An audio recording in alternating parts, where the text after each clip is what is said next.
Dobrý deň, priatelia. Neviem, či ste aj vy videli prieskum agentúry AKO, a teda o preferenciách politických strán pred európskymi voľbami. Za mňa tento prieskum dopadol presne podľa očakávaní. Preto, keď pán budúci prezident Peter Pellegrini vyzval politické strany na zmiernenie kampane, ja osobne som sa zhrozil. Zhrozil som sa pretože na základe rozhovorov so známymi a z môjho okolia aj s cudzími ľuďmi som zistil, že absolútna drvivá väčšina ľudí vôbec netuší, že o čom sú voľby do Európskeho parlamentu. Oni volia vlastne domáce politické strany a myslia si, že budú tieto politické strany zastupovať tie názory, ktoré vlastne rozprávajú na domácej scéne. Je preto veľmi dôležité si uvedomiť, že do ktorej európskej politickej skupiny budú smerovať títo poslanci, ktorým vlastne vy dáte svoj hlas.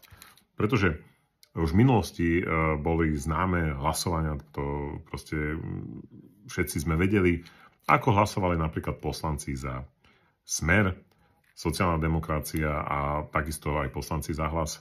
Doma rozprávali niečo úplne iné, čo presadzovali v Európskom parlamente. Toto je normálne bežná politická práca, ja to vôbec nemám im za zle. Len treba si uvedomiť, že keď raz je niekto proti,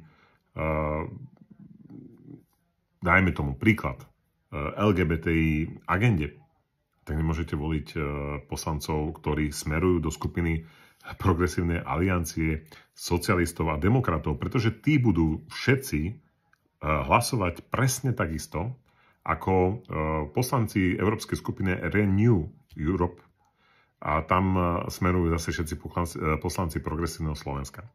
Takže na prvom mieste sa umiestnilo Progresívne Slovensko, to je jasné, tí sú progresívci. Druhé miesto bol Smer, tretie Hlas. Tak to je úplne jasné, čiže prvé tri miesta sú čistí európski progresívci, ktorí budú podporovať LGBT agendu, takisto aj budú posielať zbranie na Ukrajinu, budú dávať tlačiť ďalšie peniaze. To len aby ste vedeli. Ďalej sú tam konzervatívne strany a zaujímavé je napríklad Saska, kde niektorí poslanci sú členmi Renew Europe a druhí poslanci sú členmi napríklad, teda konkrétne pán Jurtica, je člen európskych konzervatívcov a reformistov, ktorí sú vlastne členovia aj poslanci za KDH. A vieme, že táto politická skupina je vyslovene konzervatívna. Takže to je presne tá protiváha k tomu progresivizmu.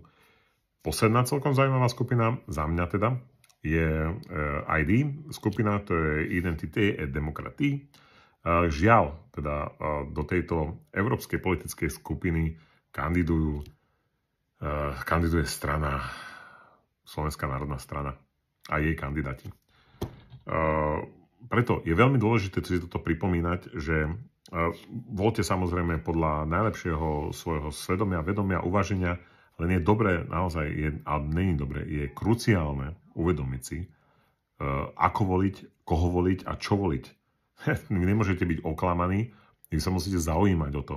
Čiže do Európskeho parlamentu nevolíme národné strany, do Európskeho parlamentu volím poslancov európskych politických skupín. Veľmi dobre si to pozrite.